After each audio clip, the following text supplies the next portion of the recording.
Chair, Minister, you've been very careless with your use of the truth here today, and that's very sad on behalf of Canadians. When we know very clearly that the president of PHAC was called to the bar of the House of Commons, we know that your government, your Liberal government, took the Speaker to court to prevent these documents from coming to light, and we also know that your government called a COVID election to prevent these documents from coming to light. So your application is reckless, it's careless on behalf of Canadians, which is what sadly we've come to expect from you, not to mention you've been exceedingly careless with the truths that you have expounded on a multitude of other topics today.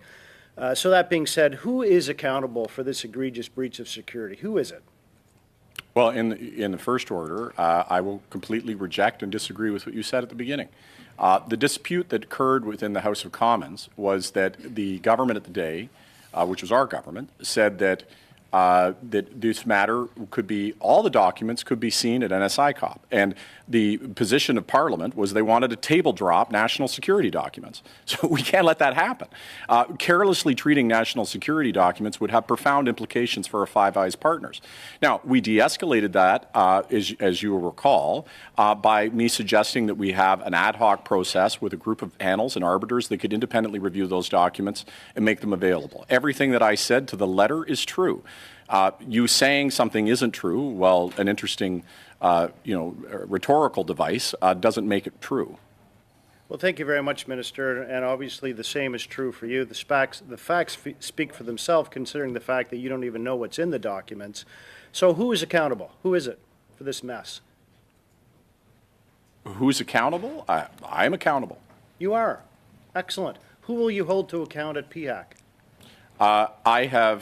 I believe PHAC acted in a way always in the highest order. Who will you hold to account? I have looked at the situation, and I believe PHAC handled the situation. Who is it? Me. Who at PHAC? Who's going to lose their job over this? Nobody. Nobody.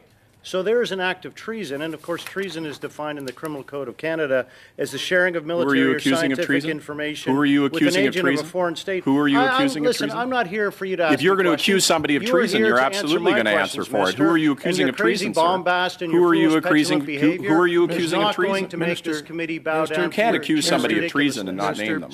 That's totally irresponsible. I'm here to ask the questions, and you're here to answer them, which you continue to refuse to do. So this is actually a point of privilege if you don't want to answer the questions. Is that how you want to do this? What I want to be able to do is understand who you just accused of treason, sir. That's an incredibly awful accusation. Do you know what the definition of treason is? Who are you accusing of treason? No, I'm asking questions. Do you know what the definition of treason is? I get to ask questions. You don't get to dictate that. Who are you accusing of treason, sir? Do you know what the definition of treason is? Who are you accusing of treason? Oh, you really have no idea. Who are you accusing of treason? That's exactly what Canadians want to hear. Who are you accusing of treason? What's the definition of treason, Minister? If you are going to accuse somebody of treason in this country, that is a reprehensible thing to do, and I would ask that you name who you are accusing of treason. I do not need to answer your questions, but you need to answer mine.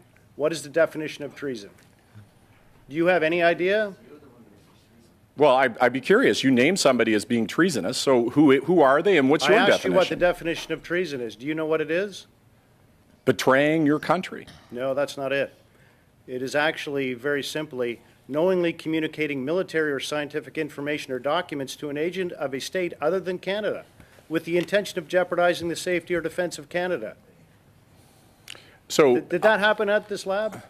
In neither you nor I are a lawyer, but you and I would both know that calling somebody something like a... You know what, Minister? You're not a doctor, but you made a whole bunch of claims today that are non-scientific. But naming somebody, saying that somebody is a traitor, okay, is a very serious accusation, and I would say that it's normally a matter that would be determined by courts. Yeah. And so I'm asking, I had asked you who you would... You don't know what the definition is, Minister. You have no idea. You're clueless.